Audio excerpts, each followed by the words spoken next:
Hi, welcome. We're going to be reading the last chapter of this book, Meet Josefina, an American Girl, Book 1. So I'm going to see if anybody else joins before I start reading. Anyway, introduce yourself in the chat, and if you let me know, do you like American Girl? Do you have a favorite character? I'll start reading in like a minute. Just want to see if anyone else joins.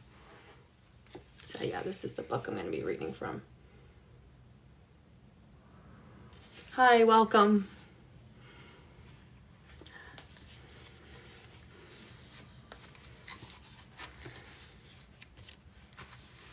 I'm going to be reading from this book tonight, Meet Josefina, an American Girl, Book 1. We're reading the final chapter, Chapter 4 tonight.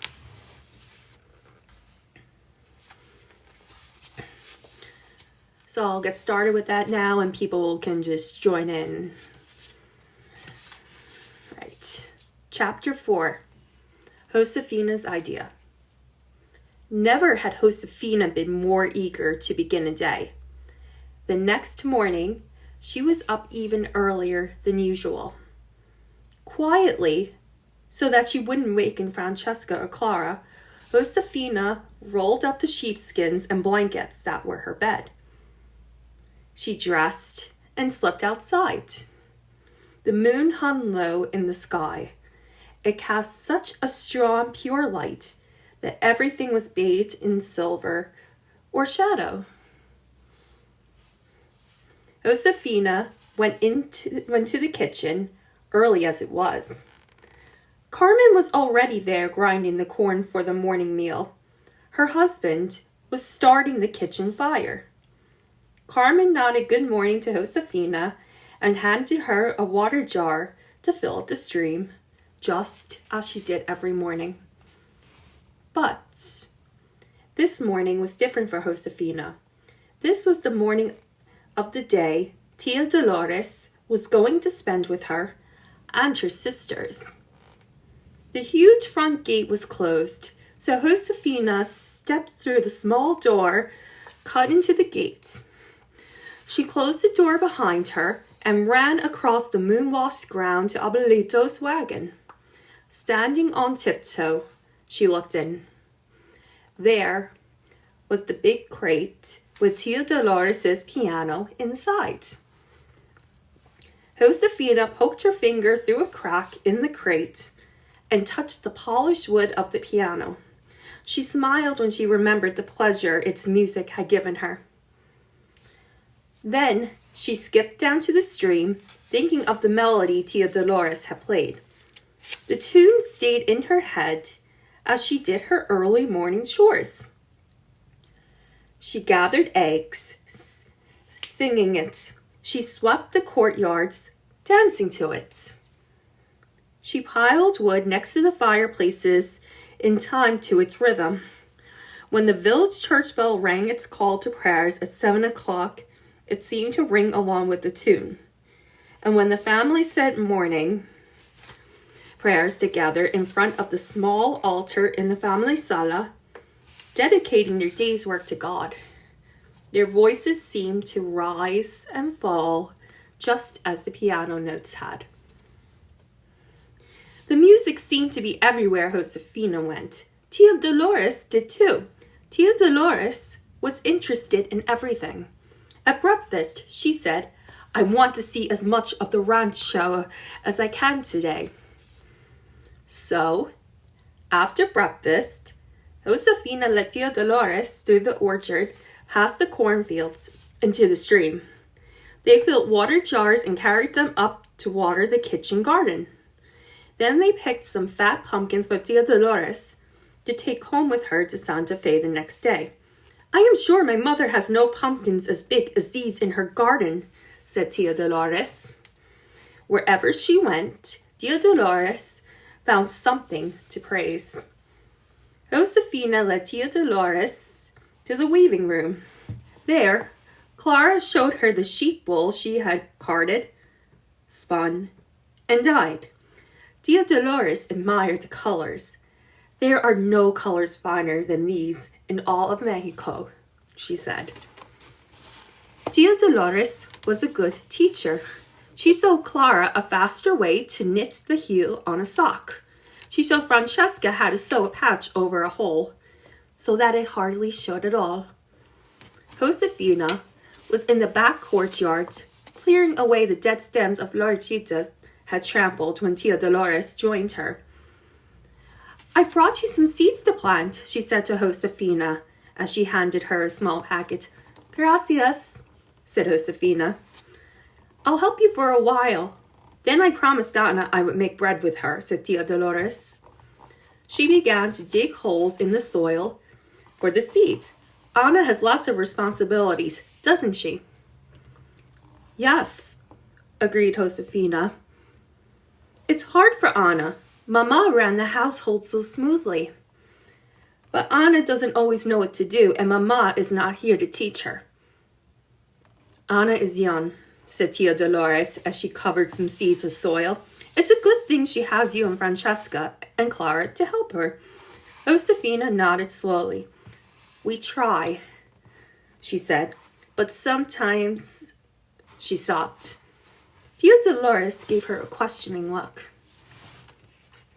Josefina sighed. She dug a little hole in the soil. You see, she said, Francesca and Clara fight a lot. They are so different. Clara is careful and practical, and Francesca is so quick and fiery. When Mama was alive, she put a stop to their arguments before they began. But now, well, Anna tries, but she is too soft-hearted, and they won't mind her. I try to joke them out of fighting. Sometimes it works, but sometimes it doesn't. Blessed are the peacemakers, said Tia Dolores softly, for they will be called the children of God. She smiled at Josefina. You know, she said, it's perfectly natural for sisters to disagree. You should have heard your mama and me. Sometimes she was quite a few years older than I was. I am sure she thought I was a miserable pest. I wanted to be like her. Once I wore her best sash without her permission, and I lost it. Your mama was very angry. She wouldn't speak to me for days, but she finally forgave me. Josefina realized suddenly Tia Dolores misses her sister. She misses Mama too, just as much as we do. She said, I wish you could be here to protect these flowers from Florecita when they bloom. I'd love to see the flowers, said Tia Dolores, but you can protect them from Florecita. You aren't afraid of her anymore. You don't need me. You will keep your mama's flowers. Make sure they bloom again and keep them safe, Josefina. I know you will. Oh, Tia Dolores, it's beautiful, said Anna. She dripped a silk rebozo over her shoulders. Its colors were as bright as flowers. Gracias. It was early afternoon, just after the midday meal. Anna, Francesca, Clara, and Josefina were gathered in the family sala. Tia Dolores had called them together. She had presents for them all. Francesca, said Tia Dolores, this is a sewing diary I made for you. She gave Francesca a little handmade book. There are sketches of dresses in it, and samples of material, and notes about how to make the dresses. Gracias, said Francesca. Eagerly, she looked at the sewing diary. The dresses are so elegant. Tia Dolores, she said, I wish you could be here to help us make them. She looked up and joked, I'm afraid I will sew a sleeve on upside down. The notes and directions will help you, said Tia Dolores. Francesca looked doubtful. But I can't read, she said. None of us can. Oh, said Tia Dolores. Well then, just use your good sense. I am sure if you and your sisters help each other, you will do very well. But Tia Dolores had bought a fine pair of scissors and sewing needles. Clara was very pleased because her gift was beautiful and useful. "And this is for you, Josefina," said Tia Dolores. She handed Josefina a necklace, a small, dark red stone surrounded by gold, hung from a delicate chain. Josefina smiled. The necklace was lovely. "Gracias, Tia Dolores," she said. Her hands were shaky with excitement as she put the necklace on. "My," said Francesca, "isn't that necklace quite grown up?" "Yes, indeed it is," said Tia Dolores firmly. "And isn't Josefina quite grown up too?" Francesca said no more. "Tia Dolores," said Anna, "how did you know what would be the perfect gift for each one of us?" Tia Dolores smiled. So right here is the picture of Tia Dolores giving Josefina the necklace.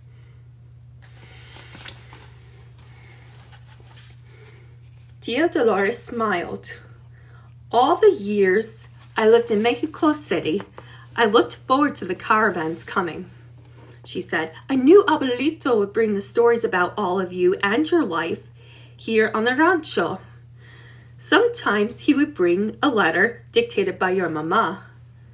I felt as if I were watching you grow up, even though I was far away. When I decided to come home, I enjoyed thinking about what present to bring each of you." "Well," said Anna, "I'm sorry we didn't know that you were coming. We have nothing to give you in return for your gifts." "Oh," laughed Tia Dolores, "this stay with you is all the gift I want." When the afternoon had cooled into early evening, Tia Dolores and Abuelito walked to the village. They wanted to say a prayer at Mama's grave. They were also going to visit Papa's oldest sister, who lived in the village. Josefina and her sister sat in a corner of the front courtyard that was still warm from the heat of the day's sun. Every now and then, they could hear Anna's little boys laughing with Carmen in the kitchen nearby. The sisters were peeling back the husks from the roasted ears of corn. They were going to braid the husks together to make a long string of ears so that the corn could be hung out to dry. Josefina said, "Hasn't it been a nice day today, having Tia Dolores here?" "Yes," said Anna. "She was such a help to me. And she was so kind to my little boys. Tia Dolores is very sensible, hard-working person," said Clara. That was her highest praise. "Oh, Clara," protested Francesca, "you make her sound as dull as these ears of corn. I found her to be elegant and graceful." Josefina decided the time had come to tell her sisters her idea. She picked up an ear of corn and peeled the husk slowly. "What if," she said quietly, "we asked Tia Dolores to stay?" No one said anything. They were all too surprised. Josefina went on. "She could help us and teach us the way she did today." "She wouldn't stay," said Francesca. "She's used to life in Mexico City, where there are lots of grand people and grand houses. She doesn't want to live on a rancho." "But she said she always loved to hear about the rancho when Abuelito came to visit her. Remember?" said Josefina. "And she doesn't act fancy or put on airs. She likes it here. She was interested in everything." "Yes," said Anna, "but I think perhaps she has come home hoping to get married and start a family of her own. She's not too old for that, you know." "She wouldn't have to stay here forever," said Josefina. "Just for a few months. And anyway, she is our aunt. We are her family." Clara picked up several ears of corn and put them in her lap. "Well, she said in her flat, no-nonsense manner. She said in her flat, no-nonsense manner. Even if Tia Dolores would be willing to stay, it wouldn't be proper for us to ask her. Papa would have to approve of the idea. He would have to be the one to ask her to stay. Josefina's heart sank. She hadn't thought of that. She knew Clara was right. Who wants to be the one to present the idea to Papa? Clara asked. I certainly don't. She turned to Josefina. It's your idea, she said. Do you want to talk to Papa about it? Josefina looked down at the ear of corn in her hands. No, she said in a small voice. So, this right here, this picture is the sisters peeling the corn husks. I don't know how well you can see that. Yeah, that's them peeling the corn husks. Okay. Will you go to him, Anna? Clara asked. You are the oldest. Oh, I couldn't, said Anna. Papa might think I was complaining. If I say that I need Tia Dolores' help, he might think I don't want to do what is my responsibility to do. Oh, exclaimed Francesca. She stood up and brushed off her skirt. I'm not afraid to talk to Papa. I'll just march right up to him and say, Papa, you must ask Tia Dolores to stay. Anna, Clara, and Josefina looked at each other. They knew that it was not at all the right way to speak to Papa. It wasn't that Papa was stern or cold, but he was the patron, the head of the rancho, and the head of their family. The girls had never presented such an important idea to him before. It would have to be done politely and with respect. Wait, Francesca, said Josefina. She stood up too. I think all of us should speak to Papa. We should go together. That way, Papa will see that all four of us would like Tia Dolores to stay. Anna and Clara didn't move. Come on, said Josefina. She grinned. Don't worry. I'll do the talking if you don't want to. Last night, I had the courage to stand at the Florecita. Papa is much kinder than she is. The sisters found Papa near the animal pens. He was tightening the latch on the gate. He smiled when he saw Josefina. The latch is stronger now, he said. We shouldn't have any more go to Mama's flowers. That's good, said Josefina. She swallowed. Francesca gave her a little shove forward. Papa, Josefina said, may we ask you something? Papa looked at the four girls. Yes, he said. Do you think, Josefina said carefully, that you could ask Tia Dolores to stay here with us for a while? Ask her to stay? Repeated Papa. Yes, said Josefina. Not forever, just for a while. She could help us, and she could teach us the way Mama did. Please, would you ask her?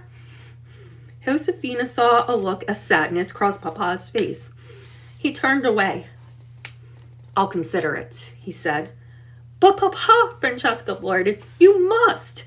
Josefina tugged on Francesca's sleeve and frowned at her to make her stop talking. Gracias, Papa, said Josefina.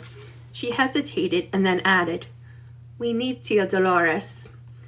Then she and her sisters left.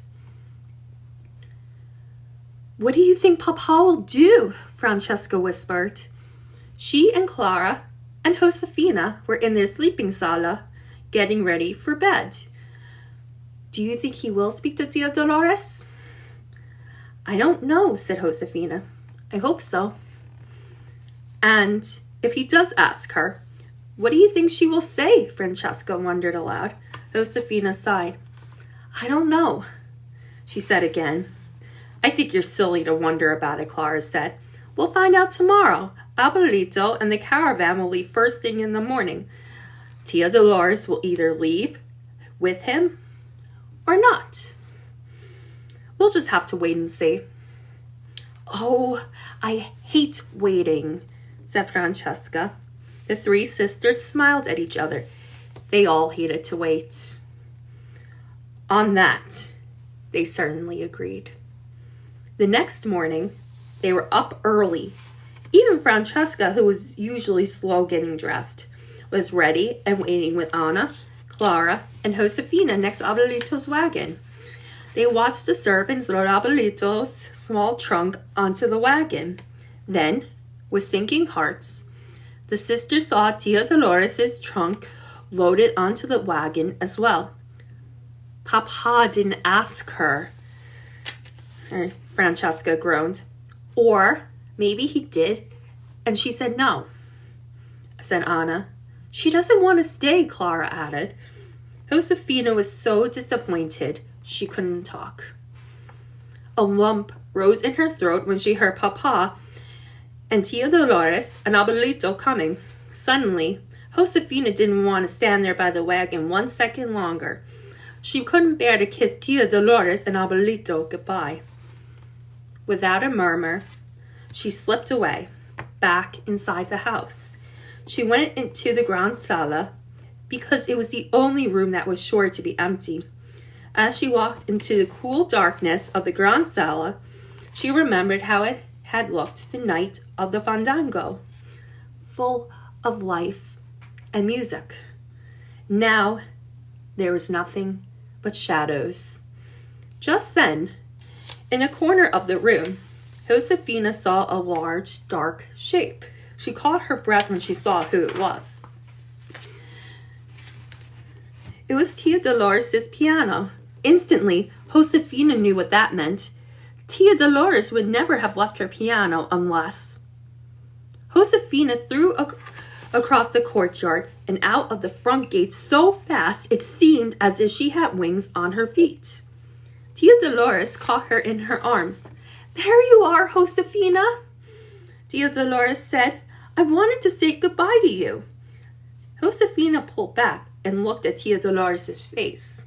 "I'm going to Santa Fe," Tia Dolores said. "I'm going to see my dear Mama, whom I have not seen for 10 years. But then I'll come back." "When?" asked Josefina. Tia Dolores laughed. "Soon," she said. "And when I come back, I'll stay as long as you need me." Josefina hugged Tia Dolores hard. Then Tia Dolores swung herself up onto the wagon. "Well, well, well," said Abuelito. He pretended to be cross. "Now, it seems as that if I want to see Dolores, I'm going to have to come here and see all you girls too." What a bother. What a bother. He sighed. "At least I don't have to carry that piano with me today. Though, if we meet up with any thieves, I'll just have to frighten them off with my singing, I suppose." Then he kissed Josefina and her sisters goodbye and gave them his blessing. "Adios, Abuelito," called all the girls as the wagon pulled away. "Adios, Tia Dolores. Come back soon," Josefina sang out as she waved goodbye. As soon as the wagon was out of sight, Josefina hurried back inside. She went to the kitchen to get a jar. She wanted to fill the jar with water to sprinkle on Mama's flowers. Tia Dolores will be back soon, she thought. I want the flowers to be beautiful when she returns.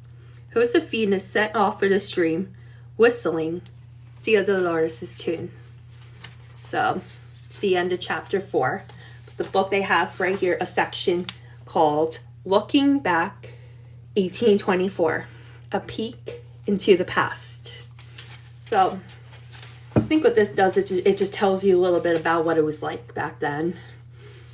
So they have, they have some text and pictures. So, just show you guys the pictures. Let's see. So this shows the capital city of Santa Fe, New Mexico, right there. Picture right there.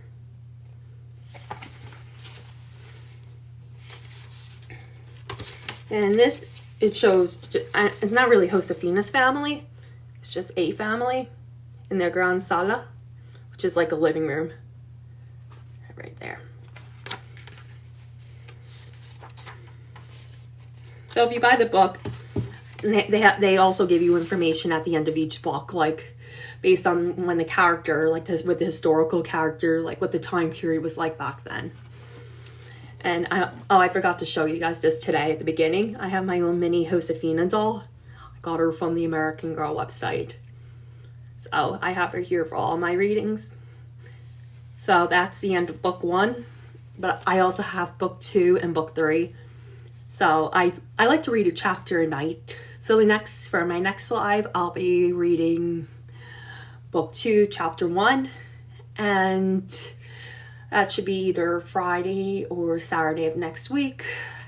Have to see how everything's going. But anyway, thank you so much for joining me. And I hope you have an amazing weekend. Okay, see you next time. Bye.